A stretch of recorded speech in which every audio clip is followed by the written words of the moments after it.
but he told us where we stand.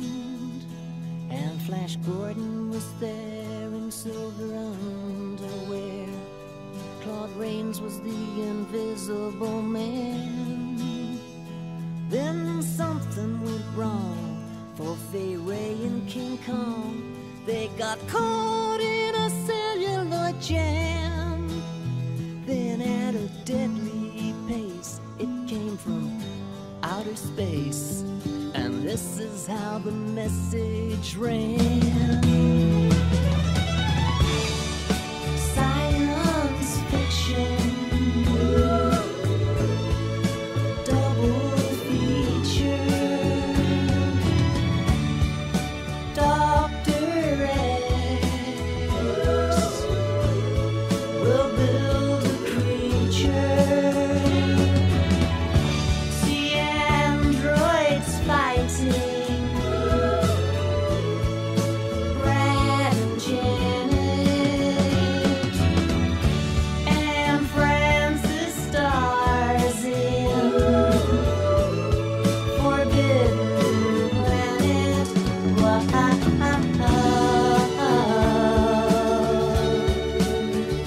At the late night double feature picture show.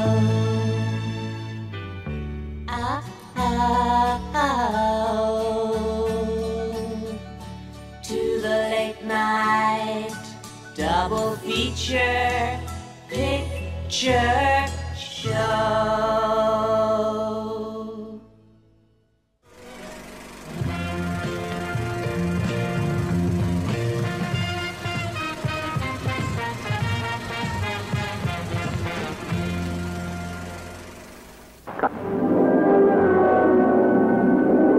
I'm William Castle, and I feel obligated to warn you about the next attraction you will see at this theater. The picture is The Tingler, which I directed. And for the first time in motion picture history, members of the audience, including you, will actually play a part in the picture. You will feel some of the physical reactions, the shocking sensations experienced by the actors on the screen. I guarantee that The Tingler has more shocks per minute than my last film, The House on Haunted Hill. But don't be alarmed. You can protect yourself. When you see the picture, you will be told, and remember the instruction, how you can guard yourself from attack by The Tingler. And now may I show you a few scenes from The Tingler?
Westmore Observatory, calling dirigible Chandro. Westmore Observatory, calling dirigible Chandro.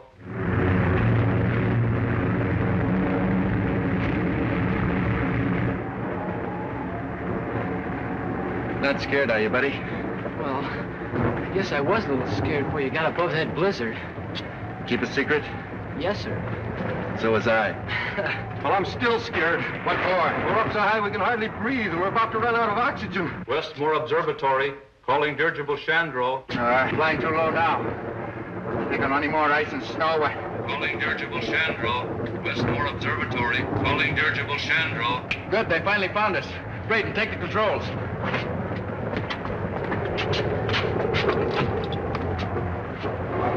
Dirigible Chandro entering. Go ahead, Westmore. I've contacted Miss Buck's voice. Hello, Chandro. Is that Lieutenant Rogers speaking? Buck Rogers to you, Professor. Hello, Dad. We're having a swell time. Are you all right, Buck? Where are you? Okay so far, sir. Still riding above the blizzard. What's your exact position? Can't say. Within about 300 miles, sir, on account of drift. Holding about 40,000 feet elevation. Have to stay here until we ride out the storm area. Think we can do it. Breathing is getting hard. Running low on oxygen, sir. I'm going to drop down a couple of thousand feet. I've got to have air.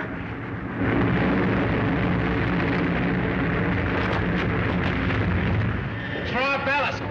We're losing altitude.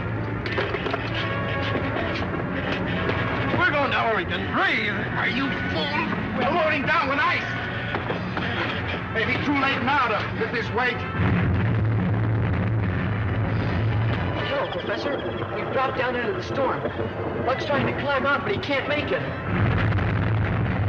What are you going to do? Bail up before we crash. Stop him, Mitchell. He'll freeze to death before he lands. It's better than dying in here like rats.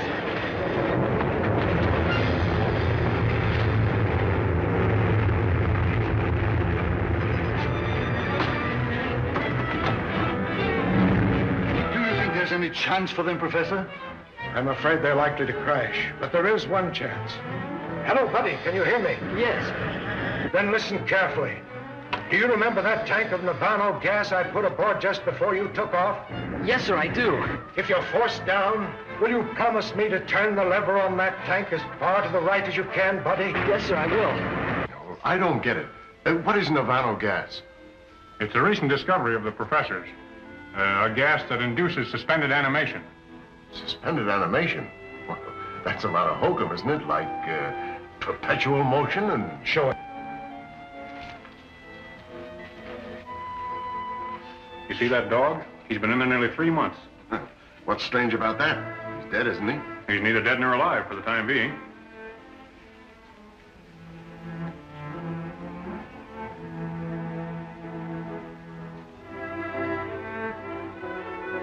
What do you expect the dog to do? Come to life?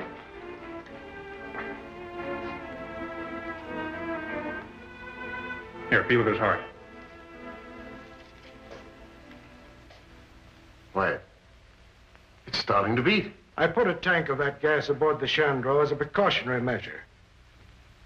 If they were forced down in some inaccessible spot, I hoped it would sustain their lives until relief ships could rescue them.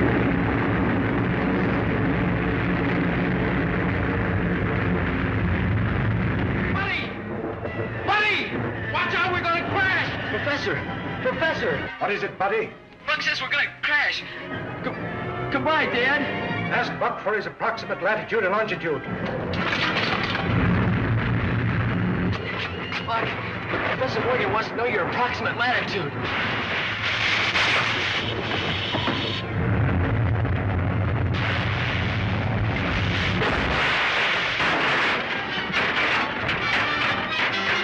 What's happened? Hello, Chandro. Hurt bad, buddy? Oh, not much.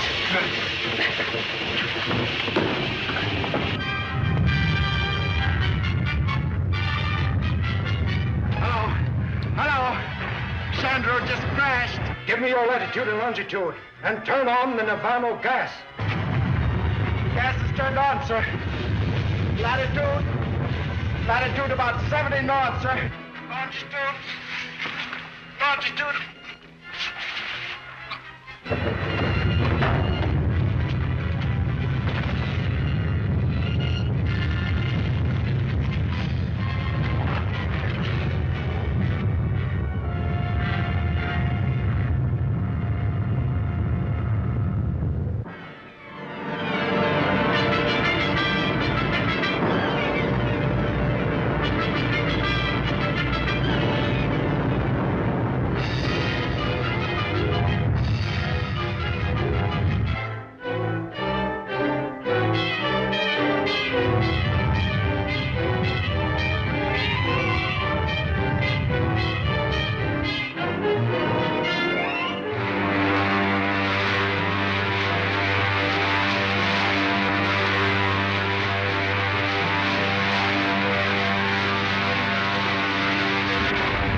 You were right, Lacey. It's the remains of some ancient type of spaceship.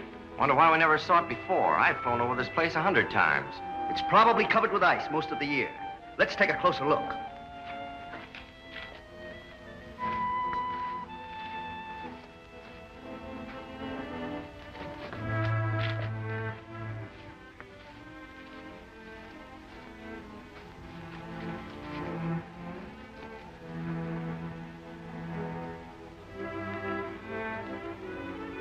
We'll use our disintegrator pistols.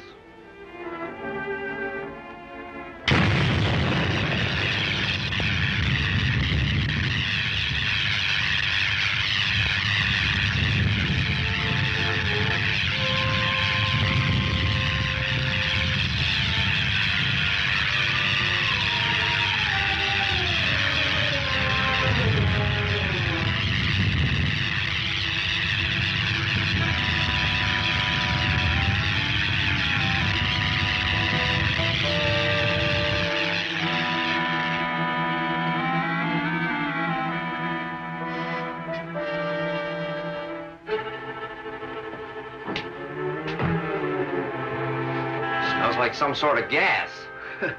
Certainly is an antique.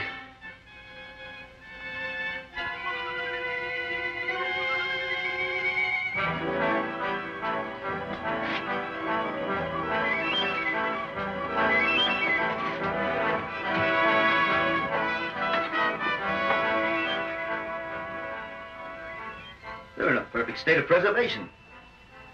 Must have been frozen since the ship crashed.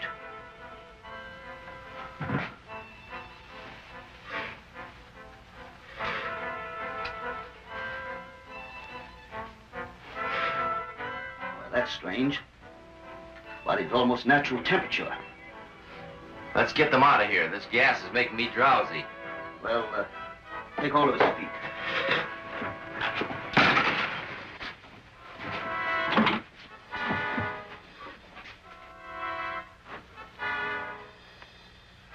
Why, he's alive.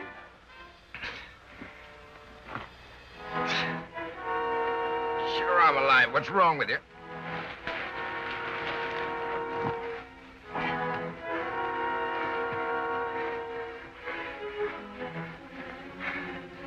It's a funny-looking uniform. Buddy. Yeah. Buddy, step out of it. He's all right. Professor Morgan's gas sure did the trick. How long have you been looking for us? Why we weren't looking for you?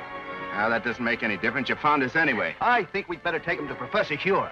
Our patrol ship is beyond that point of rocks. Now, wait a minute. March.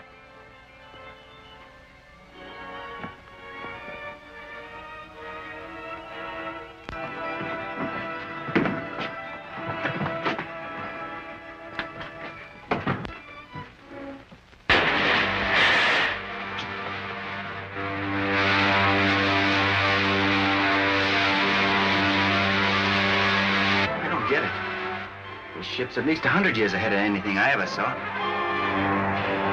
Wonder how fast we're going. About 1,000 miles an hour at least. Polar Patrol, calling Operations Office. Polar Patrol, calling Operations Office. Operations Office. Go ahead, Polar Patrol. Golly, they sure dial in quick. Put this call through to Scientist General Huer. It is urgent. One moment. Go ahead. Captain Rankin speaking. We're approaching the city with 2 prisoners, found in a dirigible. A dirigible? That's impossible. Such ships haven't been used since the 20th century. 20th century? What does he mean? I don't know. The ship was frozen in the tip of Bering Glacier. Prisoners were in a state of suspended animation when we found them. Bring them directly to me when you land. That is all.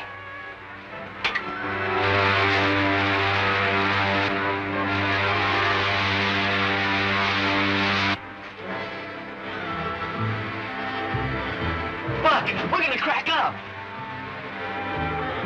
No, look, buddy.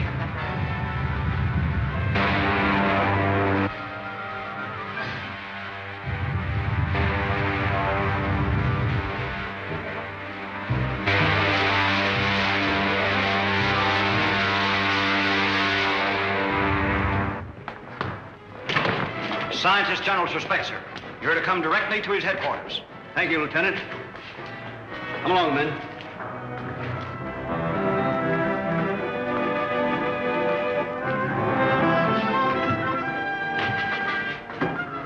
Come on.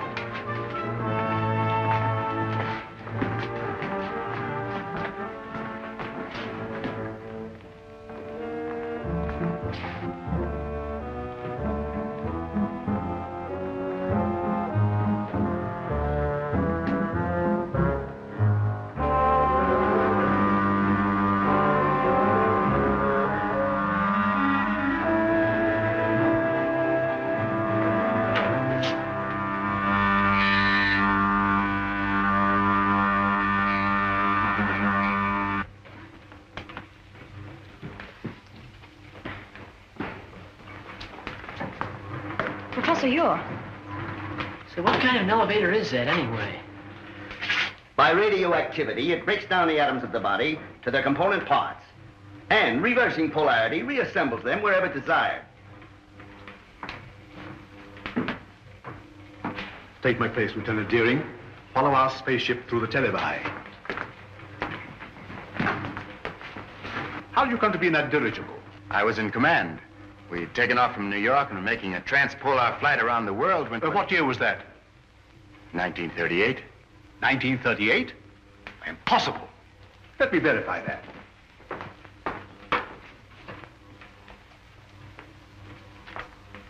(1938). There was such an expedition. Your name, please. Buck Rogers. Lieutenant Rogers officially. And yours, my boy? My name is George Wade, but I'm usually called Buddy. Nirvana gas. That explains it then. Rankin, we are witnesses to a scientific miracle. By means of a gas discovered by Professor Morgan, these two people have remained in a state of suspended animation for 500 years. 500 years? That makes me old enough to be my own great-grandfather. But, Professor Ure, that's impossible, sir. Dr. Ure, Killer Kane has captured another of our pilots.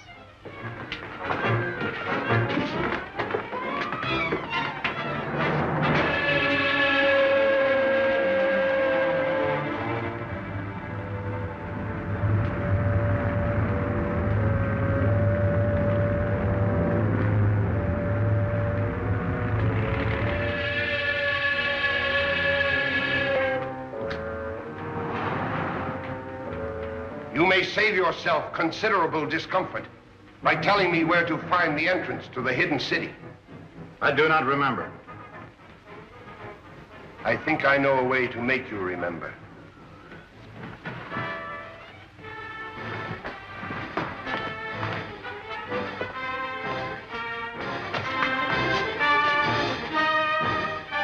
Look into that instrument. Look into it. Those men were once pilots of Dr. Hure's ships. Now they are living robots. Men robbed of all willpower while they wear the helmets I had designed for them. Shall I have you measured for a robot's helmet? Or will you tell me where the entrance to the hidden city is? I do not remember. Take him away. I don't understand, sir. Who is this man called Killer Kane? He is the result of the stupidity of the men of your century. You failed to stamp out lawlessness, and in the end, the criminal became stronger than the law. Racketeers, you called them. Today, they rule the world as cruelly as they ruled their gangs in your day. Well, isn't there any chance of help from an outside source? Only from men on some other planet. Another planet? Well, that doesn't sound very hopeful. It could be, but our spaceships seem unable to slip through Kane's air blockade. We've lost 5 thus far trying it. You mean you actually have ships that can travel from planet to planet? Of course. If you have ships that can travel that far, you know, I think I know a way of running that blockade. Well, if you have any plans, I'm ready to listen to them. But to me, it seems much hopeless. Am I right, Marshal Craig, in assuming that you can operate a plane from the ground at such a distance, mind you, by means of radio? That's correct, Rogers. Well, then, sir, why don't you send up such a ship as a decoy? While Kane's patrol is following it, I can slip through in a spaceship and get help from Saturn. We've already lost too many ships and crews. We can't afford to try it. It seems to me you can't afford not to try it, sir. Rogers is right, Marshal. Unless we get help from Saturn, our cause is lost. Very well, sir. You're in charge. Thank you very much. Lieutenant Deering, you will go with Rogers to establish a means of communication with Saturn, if you do get through to that planet.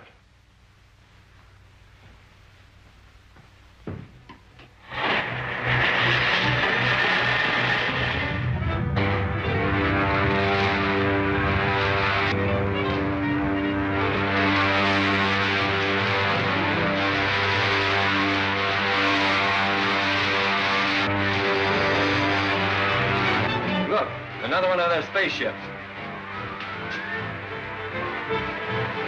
Patrol ship 7-4 calling 60,000-foot patrol.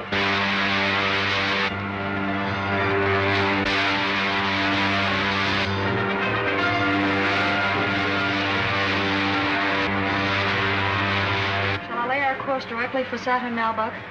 May as well. Hey, Buck, look. They fell for it, all right. How can they fly that spaceship with no one in it? We can direct all the aircraft from the control room until they reach the outer atmosphere.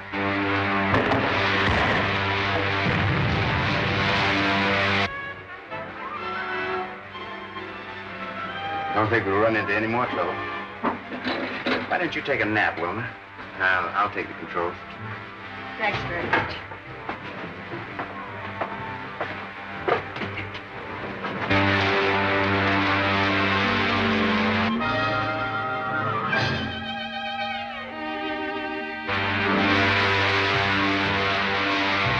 Hey, Buck, what's that up ahead? Looks like a gray wall. That's the outer atmosphere of Saturn, buddy. It's 10 times denser than the air around the Earth.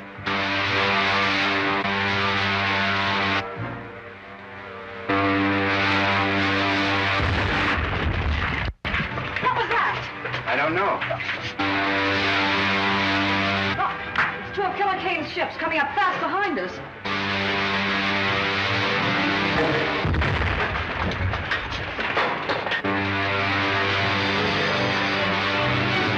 Retard your speed to 1/2. If we do, they'll get away from us. Don't worry about that. They'll either have to slow down or go up in smoke. Retarding rockets. If we enter that atmosphere at this rate of speed, the friction will burn us to a crisp. Look, they smashed some rockets. I can't fire them.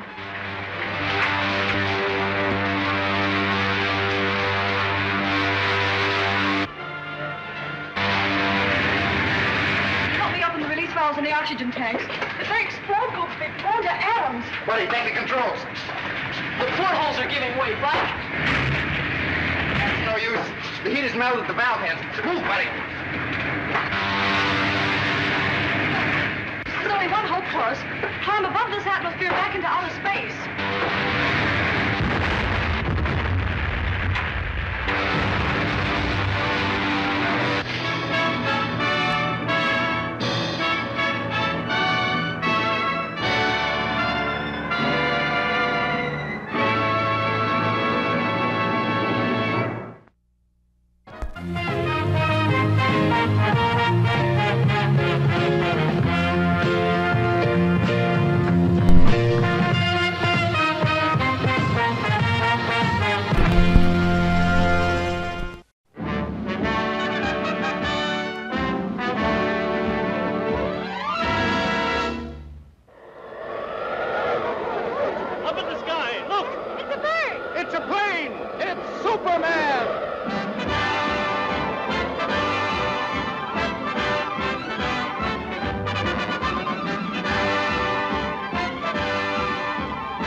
Faster than a speeding bullet, more powerful than a locomotive, able to leap tall buildings at a single bound, this amazing stranger from the planet Krypton, the Man of Steel, Superman.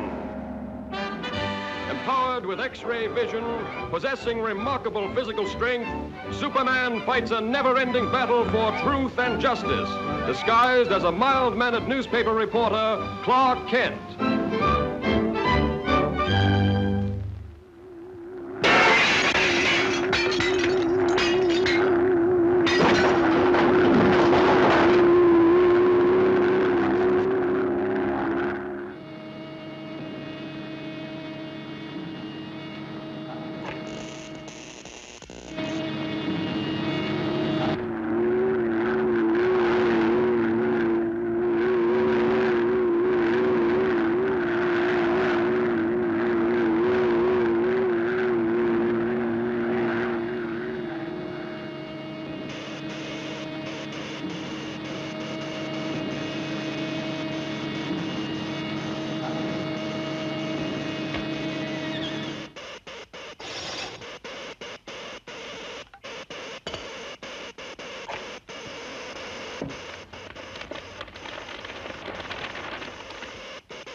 Lois, what are you doing here? Oh, just getting the woman's angle on this story. The mechanical monster! Look out!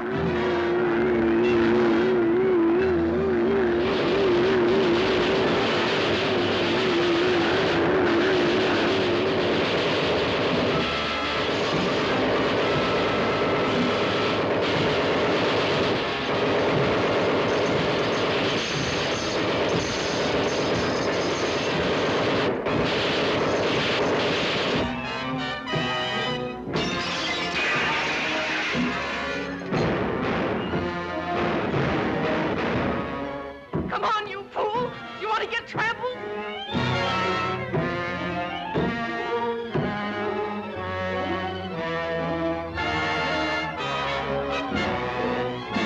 Now, you wait here. I'll phone this in.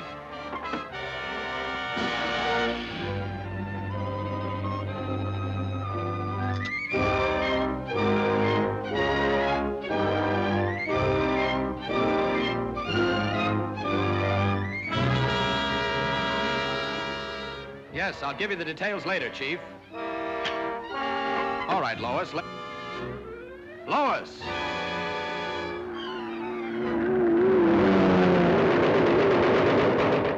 This is a job for Superman.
story this is going to make. The jewels. What have you done with the jewels? You'll read about it in tomorrow's paper. Are you going to tell me what happened to those jewels?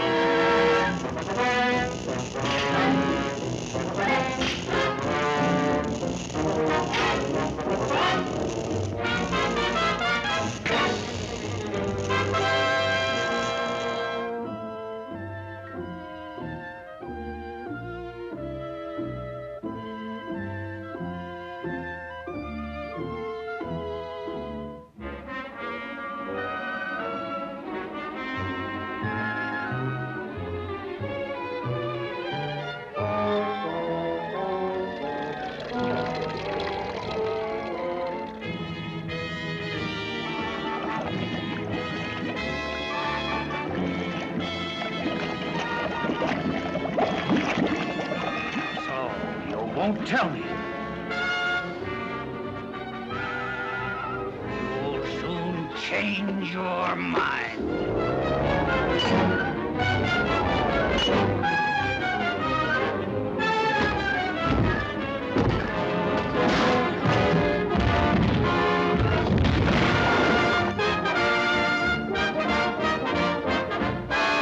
Superman.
Step and she's doomed.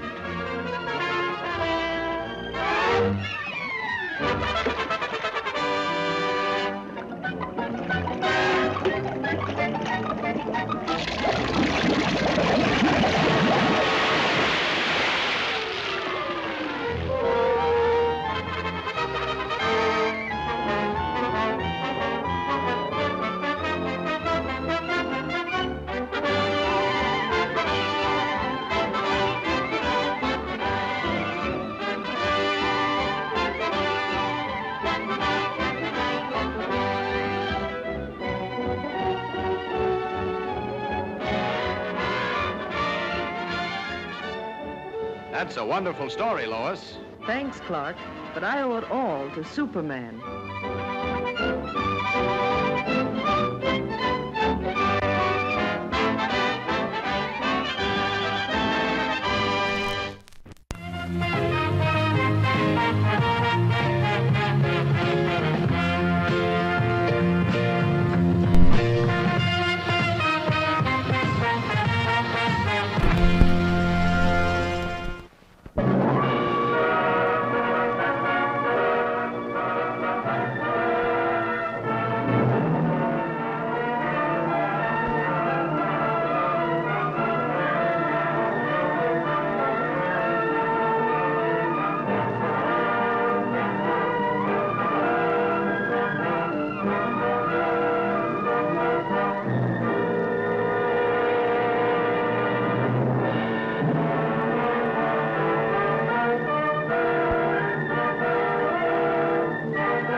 dictating the wrap-up on the Butcher Benton package. I'm Lieutenant Dick Chasen. This hadn't been a routine case, and to find the answer, I've had to put a lot of little pieces together. It began on the day most cases can be called closed. It was the day before the butcher was to be executed. He was visited by his attorney, Paul Lowe, in the death house. It was at this first meeting the Butcher Benton case took its first switch. Well, that's it, Butcher. The evidence against you is so strong, the government turned down your appeal. You're a rotten liar, Lowe. You started round, and now you're still trying to throw me curves. Look, I don't blame you for being edgy, but get this straight. I didn't double-cross you. I never worked harder for a client. You mean you never worked harder for a client to get him sentenced? You were a fool, Butcher. If you hadn't tried to double-cross Squeamy Ellis and Joe Marcelli, they wouldn't have turned state's evidence against you. But you had to get greedy. You wanted to keep the whole $600,000 for yourself. Well, the boys got sore, and I don't blame them. It was all your idea. You planned the whole job. You hired us. When you found out I'd staged the money, you decided it was time for me to die. You got those two crumbs to turn state's evidence on me. You stinking rotten mouthpiece. We both know that isn't true, Butcher. Now, look, what's the sense in not giving me the money? It's not going to do you any good. Well, I'll have the satisfaction of knowing that none of you three crumbs are going to spend it. What about Eva? Don't you owe her something? You tell me where the money is, I'll see that she gets your share. I've got a different idea. I'm going to kill you and Squeamy and Joe. Then I'll take care of Eva myself. You thick-headed ape, you're going to die tomorrow. Remember what I said? I'm going to get you, all three of you. Even for you, Butcher, that'd be quite a trick. So long, dead man. Remember what I said. I'm going to kill you, all three of you.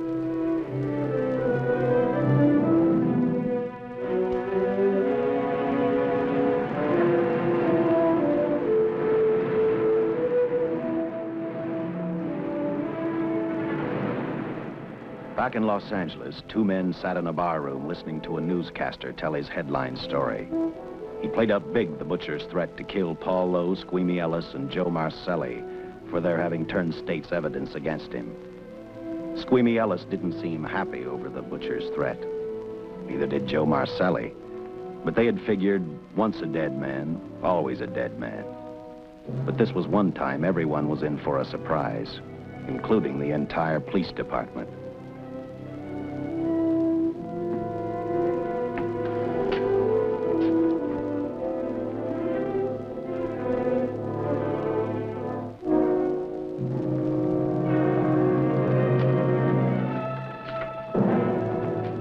Seen the headlines, Captain? Teletype just came in from San Francisco. Butcher's execution is set for 5 o'clock this afternoon. And like the newspapers say, he still refuses to talk about that stolen money. Well, I still have hopes of coming up with something. That's what I dropped by for, Dick. With Butcher's execution, the department's marking it case closed. That means you'll be reassigned. I spent a whole year trying to break this case. As far as I'm concerned, Butcher's death is just the beginning. Of course, I can't prove it, but I think that Paul Lowe was the top man. And even though I have to keep working on it while off duty, I'm going to get Lowe, Squeamy Ellis, and Joe Marcelli. Okay, Lieutenant. Officially, I've taken you off of the case. Unofficially, I wish you luck. Do me a favor. Keep me posted. Will do. Thanks, John. I headed for Eva Martin. She worked in a local burlesque house. I'm a cop, and my job is to ask questions and get answers. So I decided I might as well start again with her.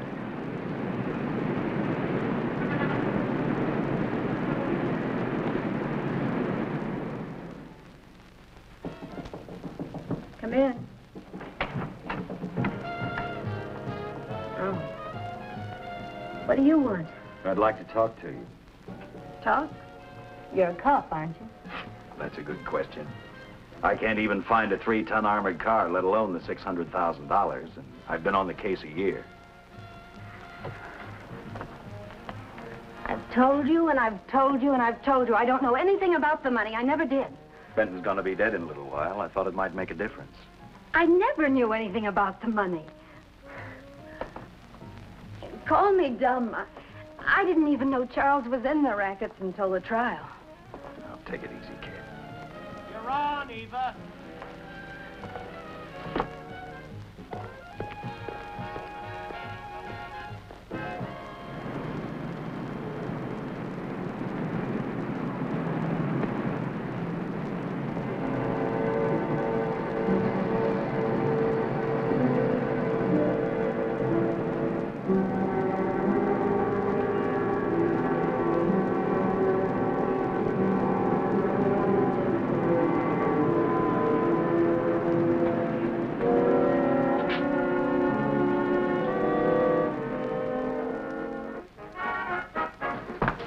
Honey, here's your wrap.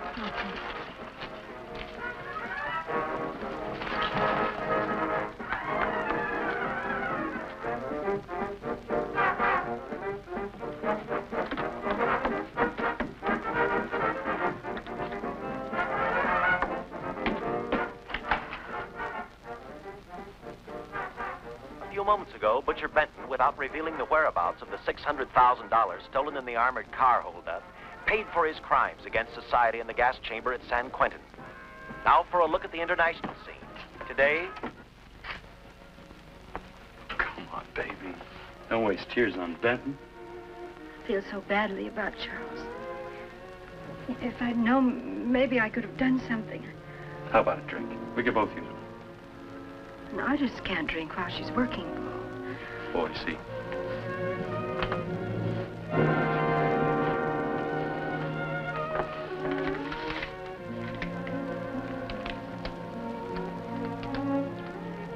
What's that?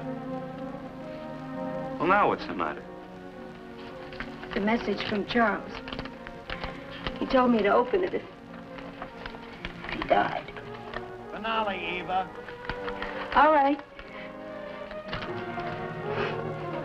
How about a steak after the show? No, thanks. Not tonight, Paul.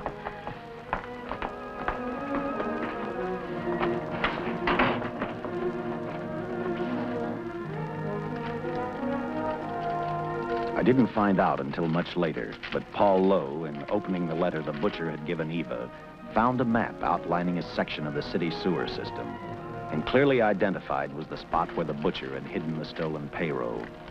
He replaced it with a $50 bill.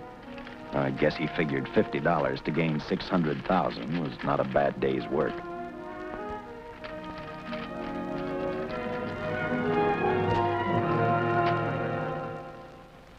A few hundred miles away in San Francisco, the case took another switch, which turned the next 72 hours into one long, hideous nightmare. Dr. Bradshaw, a distinguished biochemist, was making preparations for a final experiment which he hoped would lead the way to a cure for cancer.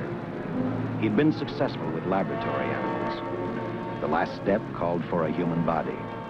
And Dr. Bradshaw's assistant quickly made a deal with a local mortuary and returned to the laboratory with the dead body of Butcher Benton.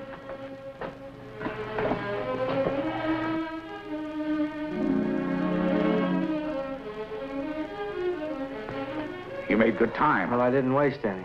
Any trouble? No, I just handed the money over and moved the body into your station wagon. That was that. Good. Get a syringe.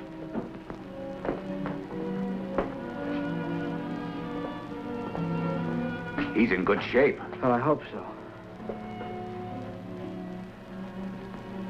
We'll get other blood samples later. We'll run this one through fast. Right. Now wheel him into the machine and then raise him. Right.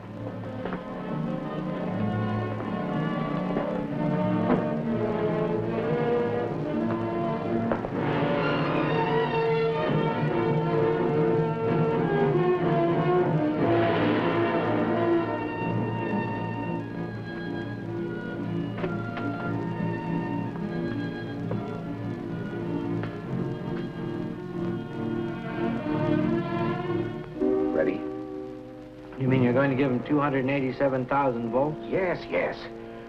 I'll get the fluoroscope set. We'll check with that before we start dissecting. Turn off the lights.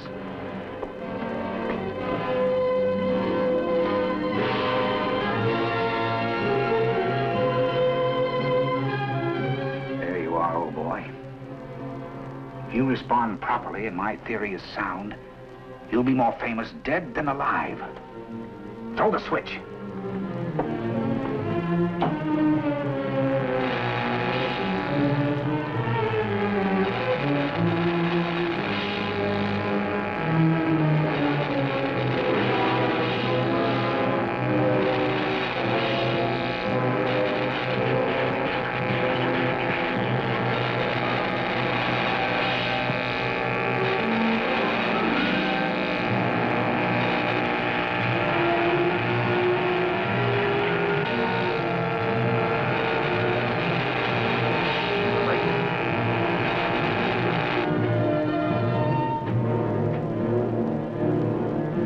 I thought I saw a pulsation of the heart. You're right. Dr. Bradshaw is beginning to breathe. You've brought this man back to life. No. The heart muscle has simply responded to a terrific electrical shock, that's all. Yes, but it does prove that the cells still function. Dr. Bradshaw, he is alive. A shock reaction, it can't last. His cells are multiplying now, if your theory is right. We could keep that reaction going longer. But it's worth a try. Get the body out.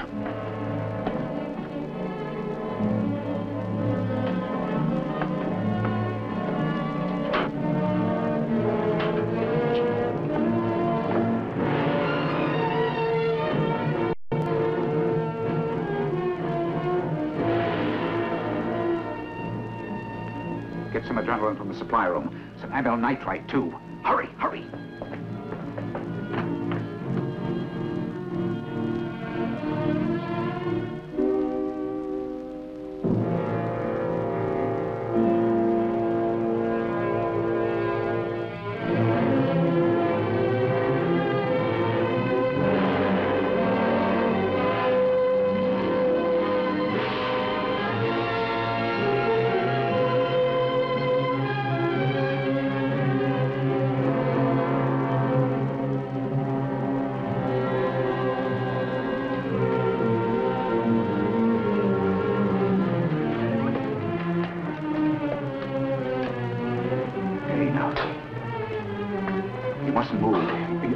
Can't stand the strain.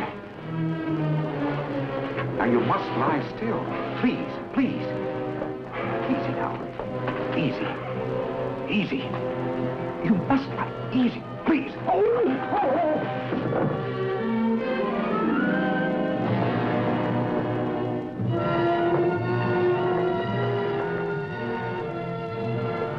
Dr. Bradshaw's experiment had given life back to the butcher. He tried to talk, but the electrical voltage had burned out his vocal cords. Yet it hadn't destroyed his brain. He knew who he was. He knew who he hated. As he stumbled about the room, I think he thought only about one: kill Lowe, Squeamy, and Joe Marcelli. The tremendous electrical voltage that Dr. Bradshaw had given the butcher had increased his cellular structure to the point where he was no longer a man. Dr. Bradshaw's experiment had created a vicious, brutal animal with an almost inconceivable amount of strength. Dr. Bradshaw must have believed the butcher's regained life would last for only a few minutes. Therefore, instead of calling for help, the doctor decided to handle his creation alone. Now, easy, Benton. Just relax. I'm a doctor. I want to try to help you. Do you understand me? You're in my laboratory. The execution was carried out and you were declared dead. I tried an experiment on you and brought you back to life, although I didn't intend that. Now, you've had a great shock. Now come and sit down. Now, be quiet. Now, come and sit down. Take it easy. That's the boy. That's it.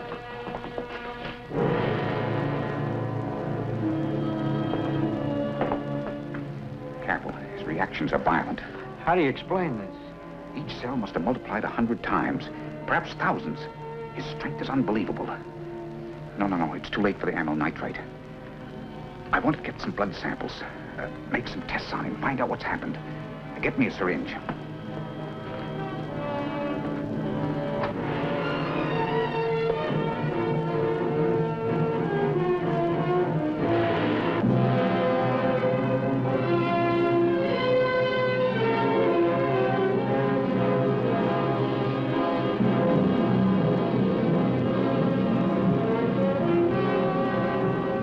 Why won't the needle penetrate the skin?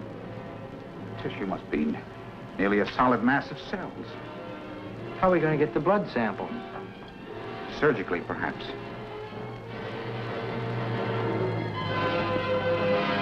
Now, easy. Take it easy. You can't leave here now. I'm responsible for your being alive.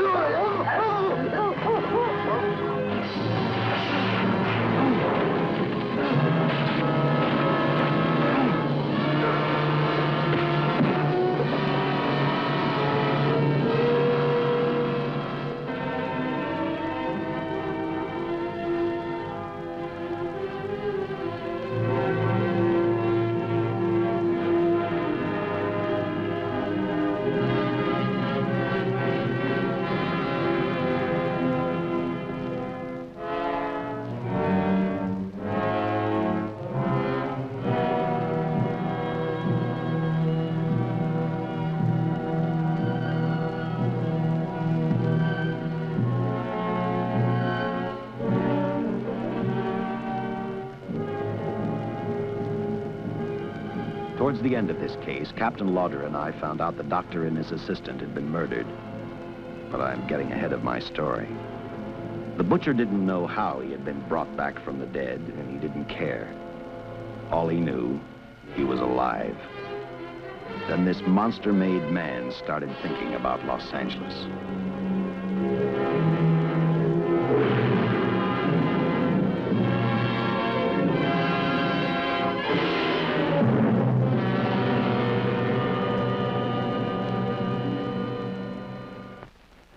On that very in Los Angeles, I decided to stop playing detective for a little while. I went to the burlesque house to ask Eva to have dinner with me.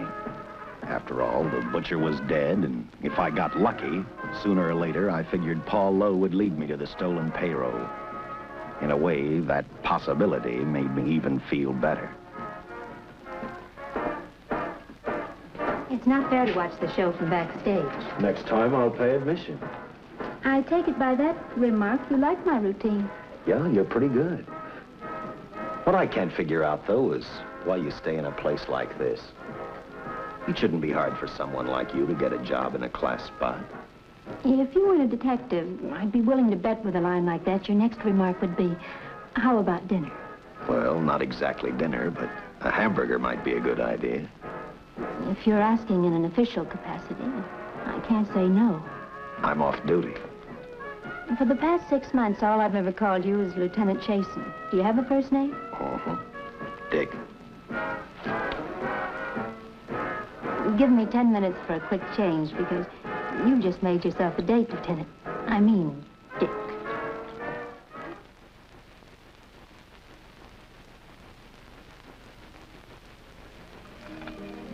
You know something, Dick? I haven't had hamburger in the front seat of an automobile with a guy in a lot of years. Well, from now on, we'll do it more often. Funny. I always figured a policeman wasn't really a human being. I mean, unless he was arresting someone or trying to solve a case, he was unhappy. Shows you how wrong you are. In fact, everyone on the force gets fed up occasionally with the job they do. Maybe we're more human than anyone else. We see so much trouble, we get to hate the word. But as long as the world's filled with people, there'll have to be men who enforce the laws. What made you join the department? Now who's making with the questions? No, honest, I'd like to know. Well, it's really a very short story. When I got out of the Air Corps, I knocked around for a while. Well, I went to work for an oil company. One day, I went back to college on the GI Bill. Just before graduation, I noticed all about the police department exams. Seemed a pretty good thing to do with your life, so I took the exams, passed, then went on from there. If I ask one more question, will you give me a straight answer? Try me. Am I still part of the Charles Benton investigation? I mean, right now. I don't think so. As far as the department's concerned, when Benton was executed, the case was marked closed. But inside of me, that's not good enough. I don't follow you. Well, the $600,000 is still missing. And a fast-talking underworld lawyer like Paul Lowe is walking around a free man. Someday, no matter how long it takes, I'll get him and the money. Until I do, the Benton case for me is not closed. I give you my word, Dick. Charles Benton never told me anything about the money. Oh, I've been sure of that for a long time. But how did you ever get mixed up with anyone like the butcher? This trouble ever started just happened. I had a roommate who used to date Benton all the time. One day she packed and left for Chicago. Benton carried a torch for her, and he used my shoulder to cry on. First thing I knew, we were having dinner together, and a few weeks later, I was labeled by the police as this #1 suspect and Benton's girl. But it was never like that. I made only one mistake. I felt sorry for him. You mean, until he was arrested for the robbery and the killing, you had no idea how he earned a living? I know this is going to sound crazy, but I only went out with Benton a couple of times. And all we ever talked about was Madge, my old roommate. The last time I saw him, he tried to get too friendly, and that's when I told him he had the wrong girl. But like I said, I'd already made my mistake. What about the burlesque house? How do you two fit together? You sound like a lot of other people. I left a small town a couple of years ago because I won a beauty contest, and the first prize was a screen test. Da, da, da, da, da. After which, nothing happened? That's right. Only, it was pretty rough. And then one day I read an ad about girls wanted for a burlesque show. I auditioned and I got the job. You know something? It's like any other job. If you're looking for trouble, you can find it even in a schoolroom. Well, when the screen test didn't work out, though, why didn't you go on home? Well, first you have to have a home to go back to. My folks are dead, so Los Angeles was as good as any place else. I don't know about you, but I do 8 shows a day, and at this hour I'm bushed. I know what you mean. Mind if I drive you home? No. And I'll tell you something else. I haven't minded anything about tonight. Not even the hamburger. I kept playing tag with Lowe. He made 4 telephone calls. 3 of them didn't interest me, but one did. The one to Joe Marcelli. I watched Joe head for his meeting with Lowe, and for some unknown reason, I began to get the feeling that this case was finally about to explode in my favor. You see what I mean? Well, look at that, will you? I seen him stagger on 2 legs, but he's doing it on 4. Shut up, you flea bag. Well, look who's calling names. At least I ain't a squealer, a stoolie. I warned you before. All right, Harry, that's enough. I'll take care of him. I want to talk to him. Okay, Mr. Lowe. But any future business you've got with this psycho, take care of it upstairs in your office. You keep showing around here, sooner or later he's going to get slugged, cripple or no cripple. All right, shut up, Joe. Sit down.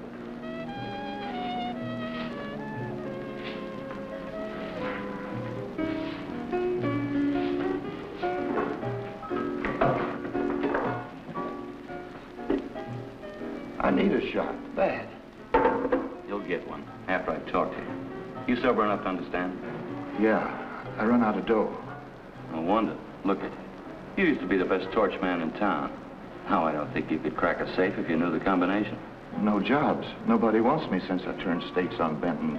That's your doing. You taught me. All right, quit crying. I got a job for you. If you can stay off that stuff long enough. You know I can if I got a job. How much? What is it? It's $2 grand in it for you. Where? Right near where he pulled the job. Interested? $2 grand ain't much out of 600,000. There'll be other expenses. Besides, that money's plenty of it. Now, you want it or do I get another boy? I'll do it. How soon do you want me to go to work? Set it up for tomorrow night. Call me before noon. I'm going to the races. 1. And that's all. The job's over.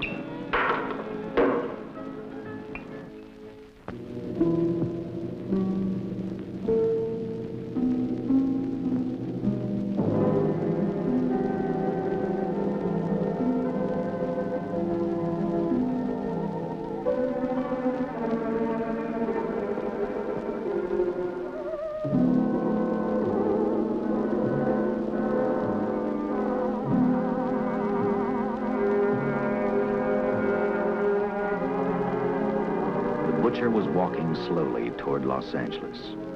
He traveled through wooded hills to prevent being seen by anyone. Finally, he came to a quiet road. He stopped to get his bearings. And then he saw her, and he saw something else. An automobile. For the butcher, that rang a bell. With a car, he knew by the next afternoon he'd be in Los Angeles in plenty of time to catch up with the 3 men who had double-crossed him.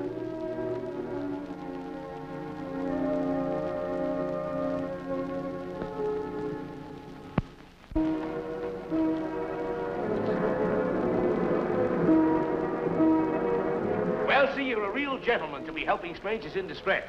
I hope you don't mind me using the babe here as bait. Quite a dish, isn't she? But that's what she gets paid for. Bait, that is. Yes, sir. She's a real shaker artist of my outfit. Carnival man myself. Just call me Connie.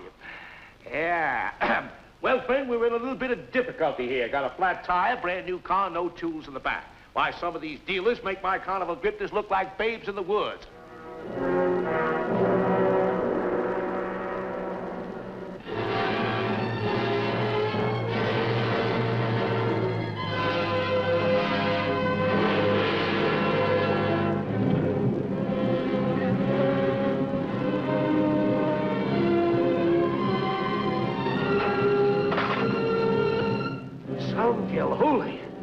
Say, who you with, friend? Let it down. Let it down.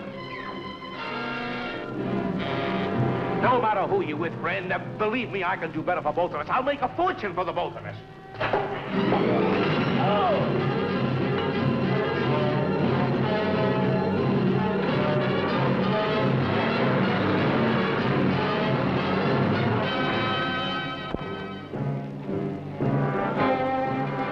An hour later, the San Francisco Police Department sent out an APB.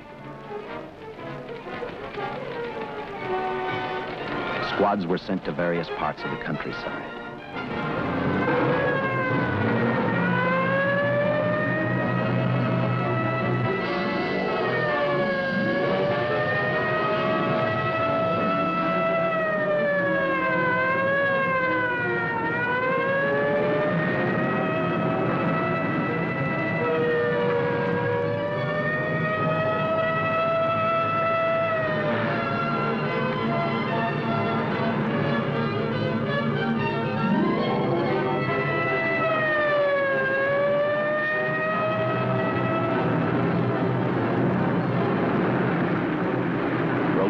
Were thrown up to catch the cold-blooded killer the hysterical girl had described.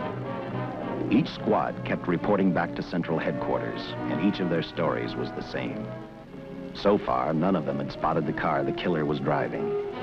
Orders were given to shoot to kill, because from the girls' further accounts, they realized they were dealing with a maniac.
this information, we'll answer all of your questions. If I can be of any further service, let me know. Sincerely, J.I. Louder, Captain Police, L.A. Another all points from CHP, Captain.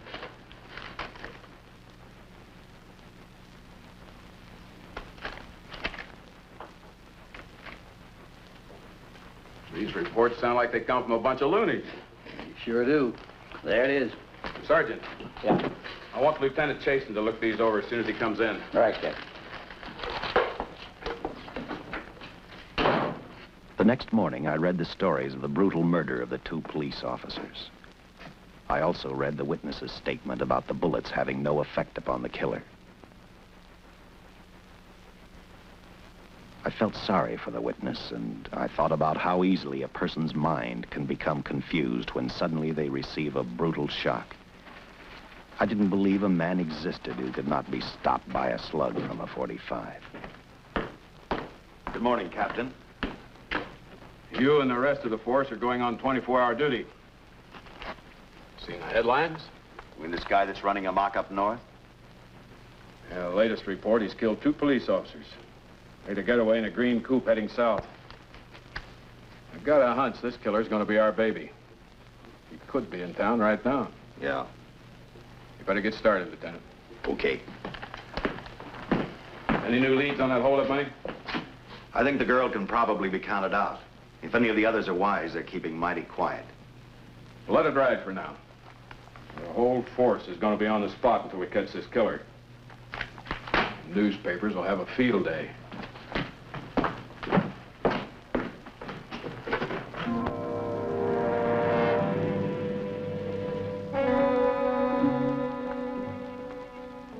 We were wrong about 2 things. The killer was already in our city, and we didn't know he was Butcher Benton. He headed straight for Eva Martin. He went to her dressing room to get back the map he had left in the envelope with her. He wanted first to check his money, then catch up with Lowe and the others.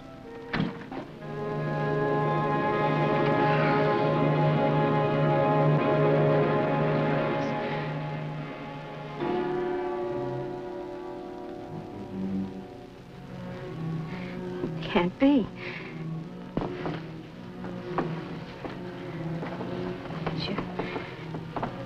You do look like him. Only different somehow.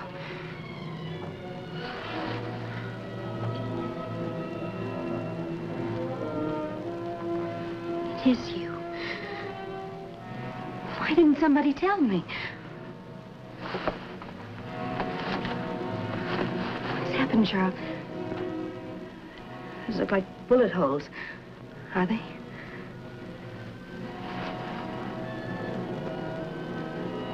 There isn't even a mark.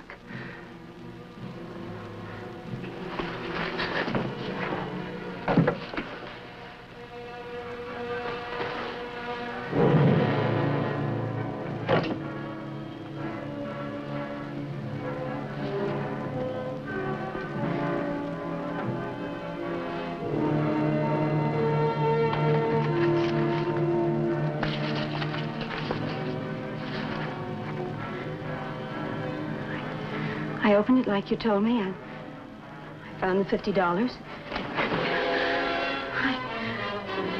I didn't know why you left him.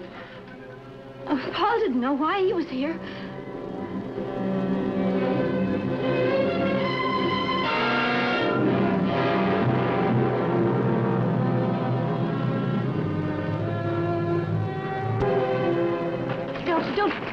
Don't say crazy.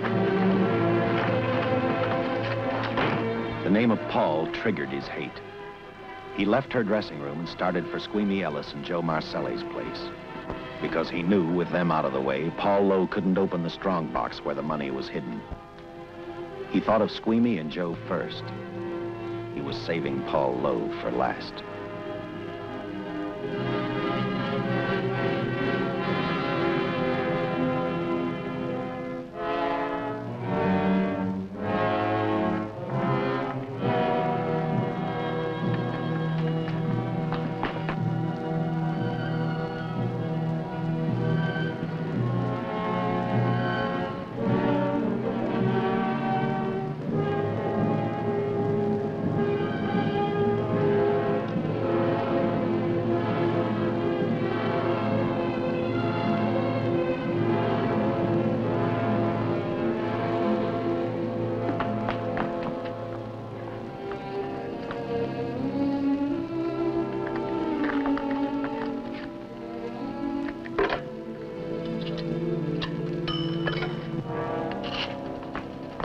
Eva, can I borrow your eyebrow pencil?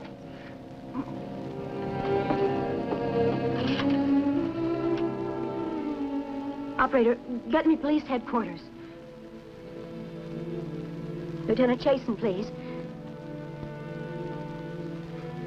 When do you expect him?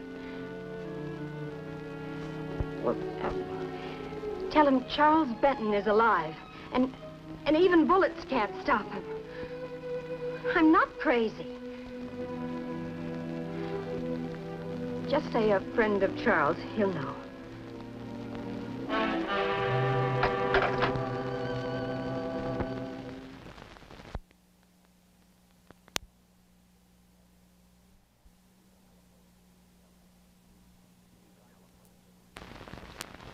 Eva telephoned Squeamy Ellis. She tried to tell him the butcher was alive and on his way over to kill him. Squeamy didn't believe her, and in a way you couldn't blame him. Who in their right mind would believe a man had returned from the dead? What Squeamy actually believed was that the butcher, before his execution, had hired a killer to carry out his threat.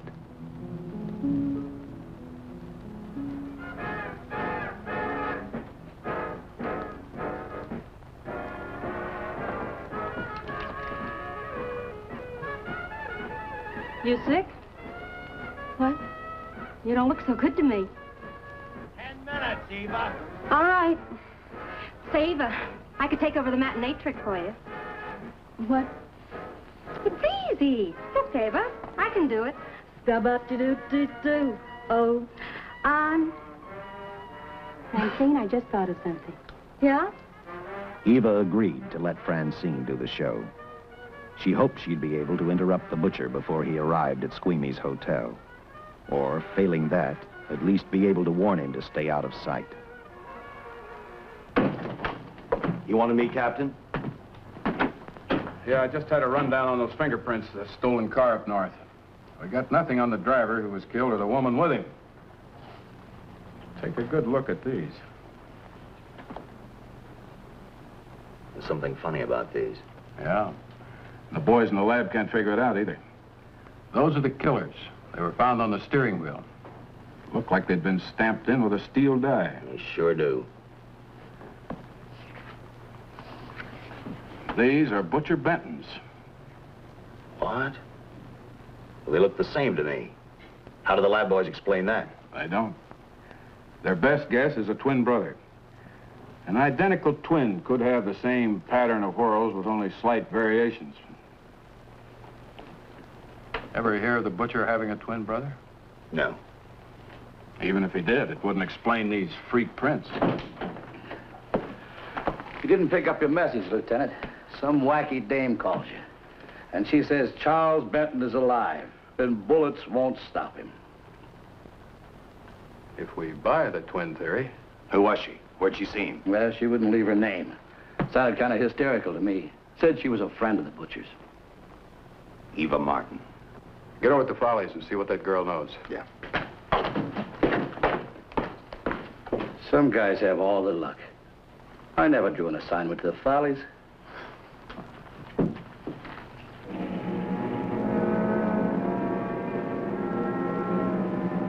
Meanwhile, the butcher headed for Squeamy's hotel.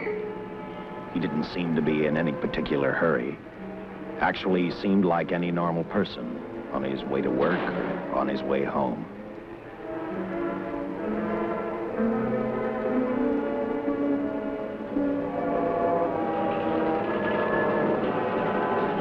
He rode up Angel's Flight, arrived at the top, scanned the hotel building, and then noticed the only exit from Squeamy's apartment, a fire escape.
butcher was figuring his next step. And as he looked at the dead cop, he thought about Paul Lowe, the next man on his list. Seen Joe Marcelli? Not since last night when I told him I didn't want him around here no more. Give me a shot.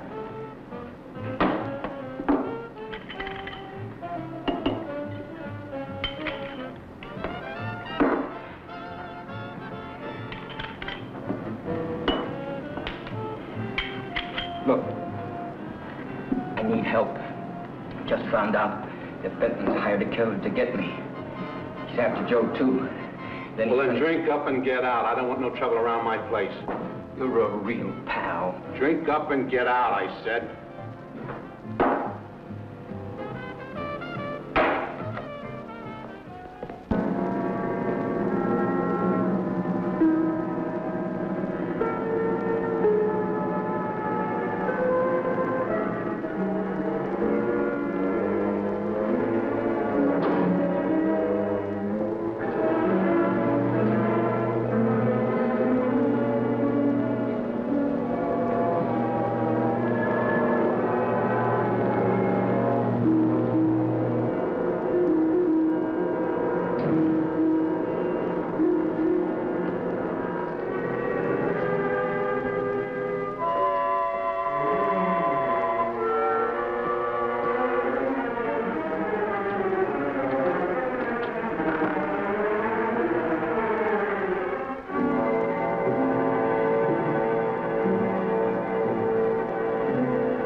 Operator, get me the police. Police! Yes!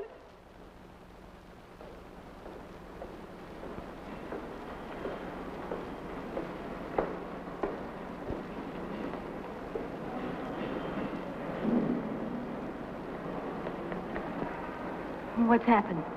A guy named Squeamy got thrown from the 5th floor. He's deader than a mackerel. Customer of mine. You mean Squeamy Ellis? Yeah, that's it. Just Squeamy. No one else was killed. Ain't one enough?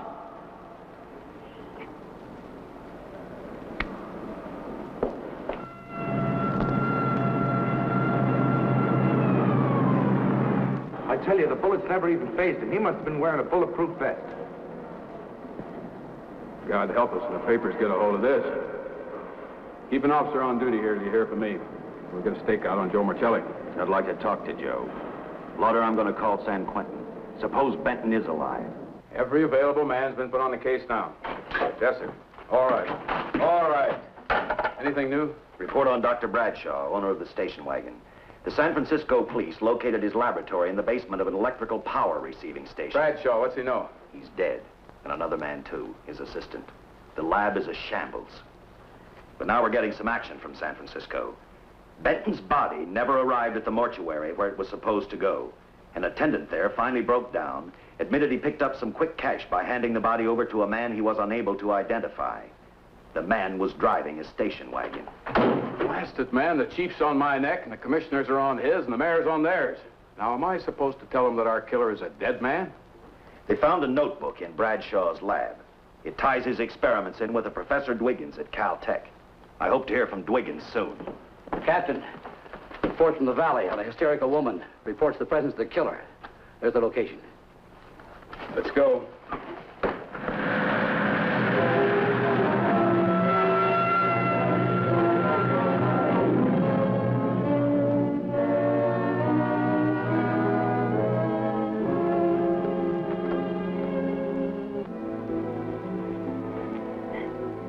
You and your boyfriend had a little fight, and he got out of the car to take a walk. You noticed that he walked down toward the sump area in the direction where you'd seen those lights a short while before. What happened then, miss? Please try to tell us. Well, I just sat there a few minutes, I guess. I was pretty mad. Then there was a loud crash, like heavy metal, sort of, from down here. I got out of the car to get a better look. I heard Jimmy cry out something. I couldn't make out the words. Then down here, in a patch of light, was Jimmy. And coming toward him was this man. Big man. Lifted Jimmy up over his head like he didn't weigh a thing. Jimmy screamed. Just once, before he broke Jimmy's back. I heard it snap that far away. Then I started running till I found this house. They let me use the phone.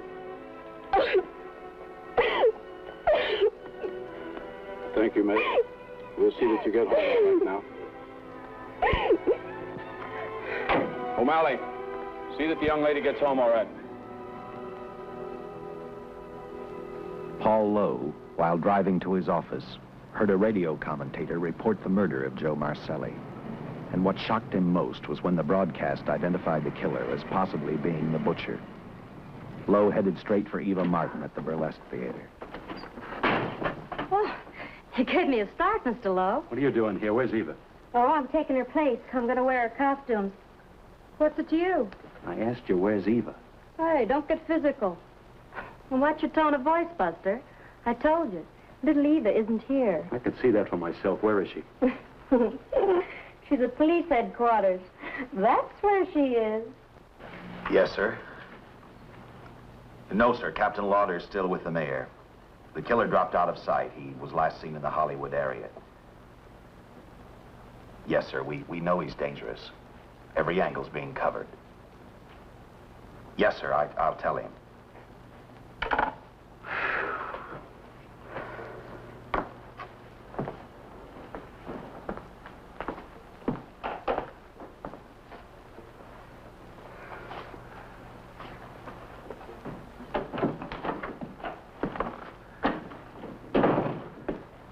Here, see how these fit. Low heels. I'm sorry. It's the best our wardrobe department can afford. Any idea how soon the captain will be back? Now, look, I'm going to see the captain. I'll have to wait here all night. Paul. Paul, Charles killed Squeamy and Joe. Joe, too? Benton? He's alive. I saw him, but nobody will believe me. I'm checking it. My guess is whoever killed them is on the trail of the money, Lowe. Now, maybe you'd better start talking if you know anything about it. I don't know anything. Did the butcher have a brother? No, no brother. It was Charles. I saw the tattoo on his arm.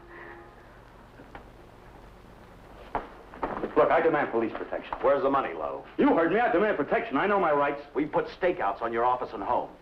Well, that's not enough. It's enough as far as we're concerned.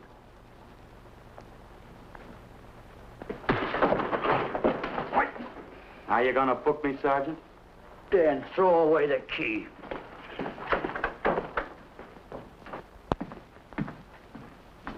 Thank you. Come up with anything yet, Dick? Oh, we've checked every hotel, motel, and rooming house in town.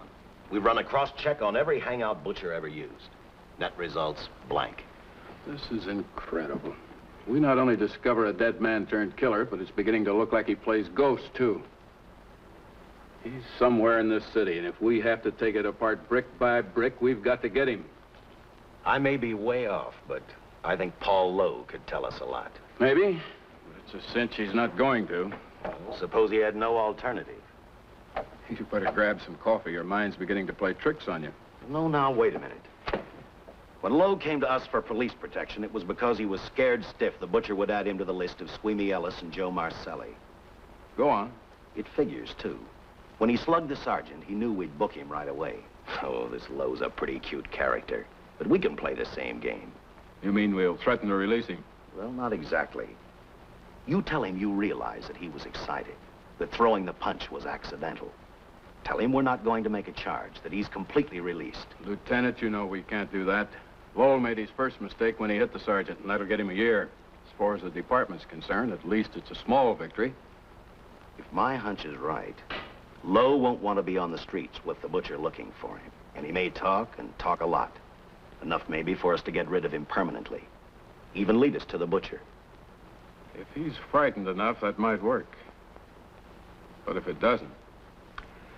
No, Dick, I'm not going to release him. I want him out of my way so bad I can taste it, but not bad enough to be responsible for getting him killed. The good thing about that, Captain, is the fact we know it, but Lowe doesn't. Let's give it a try. All right, Lowe. Come on out. I think you'll find everything in there. You're free to go, Mr. Lowell. Wait a minute. Who do you think you're kidding? You arrested me for assaulting an officer. Court, I'll plead guilty. With luck, I might get off with 6 months. For a lawyer, you're forgetting a very important point. If no charge is made, there's no trial. It was a tough day for everyone. We figured your nerves were on edge, and when you threw the punch, you didn't know what you were doing. I've squared everything with the sergeant. It's all over, all forgotten. Yeah? Why'd you bring a stenographer? Simply because I wanted a record of our conversation at the time of your release. Okay, Lowell, let's go. Oh, wait a minute. Once out on those streets and I'm a dead man. If you let me go, you'll be responsible for murder. Oh, come off it, Lowe. You're imagining things. You know the butcher threatened to kill me. If you set me free, he'll do it. Well, that's just a risk we'll have to take. But the way I look at it, Mr. Lowell, you'll be okay. Look, Captain, I'll make a deal with you. You keep me here, and I'll tell you how to recover the money. Maybe even catch the butcher. No deals, Lowell. You'd probably tell us anything just to stall for time. Come on, let's get out of here. Now, wait a minute. All right. I'll tell you the truth. Start taking this down. I, Paul Lowe, hired Butcher Benton, Squeamy Ellis, and Joe Marcelli to pull off the armored car holdup. And then Lowe continued with his confession. He told us about finding the map. He showed us the exact location of where the butcher had hidden the stolen payroll. And he gave us a most important answer. The explanation as to how the butcher was able to elude detection. His means of escape was the sewer system beneath our city.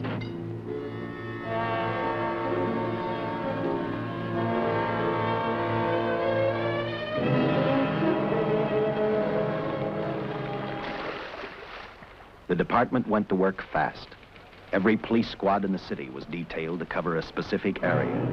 Every entrance and exit to the Los Angeles city sewer system of 700 miles was covered. Captain Lauder and I, along with several other squads, headed for the entrance where, according to the map, Butcher had hidden the money. Our job was to stop him, and that made me think of one specific question. When we found him, Could this monster be stopped? I, for one, wasn't sure.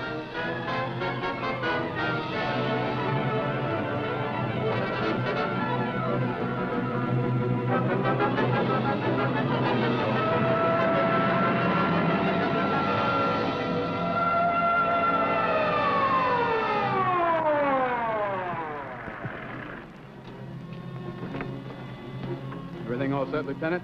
City engineers mapped out each possible exit. A squad of officers are spotted at every point. If the butcher can be caught, now's the time. Well, after I talked to Caltech, I called on the fire department for a little help. The professors thought a flamethrower might stop him. Flamethrower?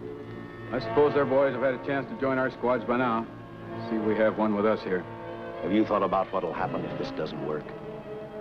No. I've been praying too hard that it will work.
This is where we split up.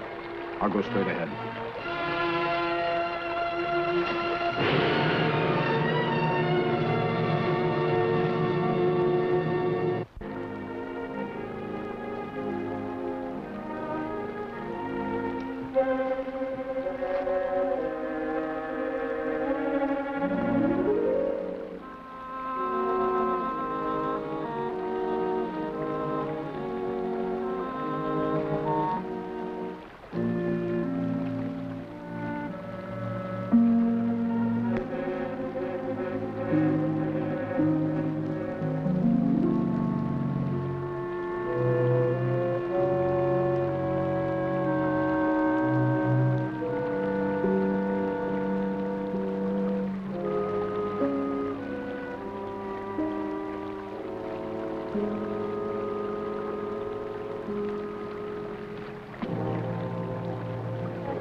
This map's right, we're off our course. We'll have to backtrack.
And the tremendous shock of electricity that brought the butcher back to life destroyed him. The $600,000 stolen in the armored truck robbery has been recovered. Case closed. Well, here are the scientist's comments for your records. I had to fill in a few spots with my own guesses, but I guess that's about the size of it. Did you get any sleep? Oh, some. Not much. How's the girl today? Well, I called the hospital about an hour ago. She'd gone. Gone? Where? She told them she was a working girl and that she'd been away from the job too long already. Quite a girl. Yeah. Say, how about that time off I've got coming? 48 hours, beginning right now. Get some rest, Dick.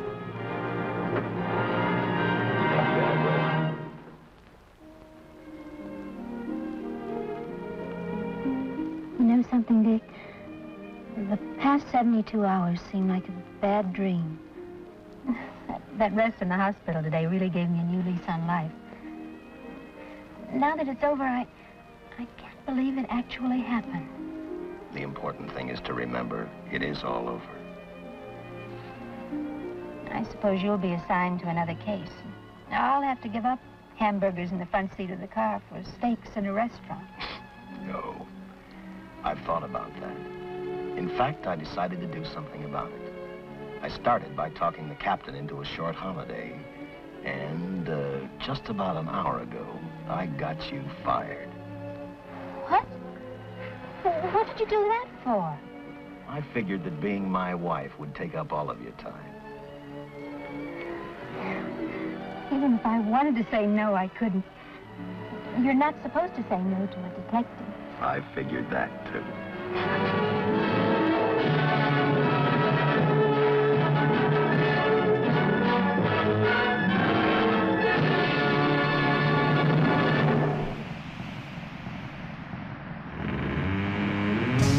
White Zombie. Horror of Dracula. This Island Earth. Frankenstein meets Wolfman. House of Usher. The Thing. Teenage Frankenstein meets Teenage Wolfman. Walking Dead. The House on Haunted Hill. The Phantom of the Opera. Good evening.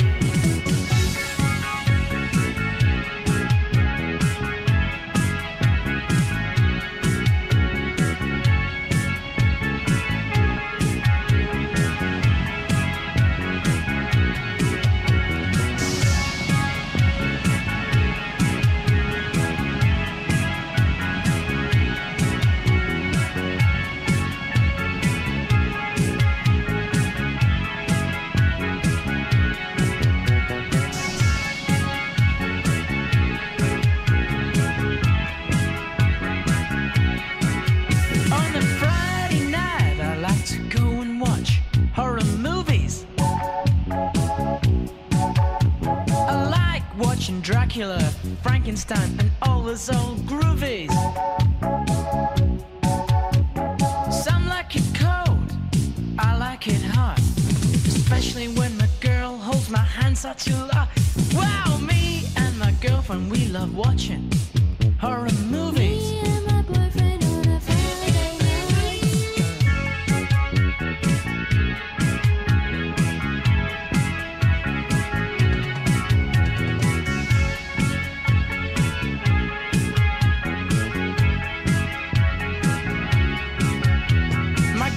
loves watching. I was a teenage werewolf.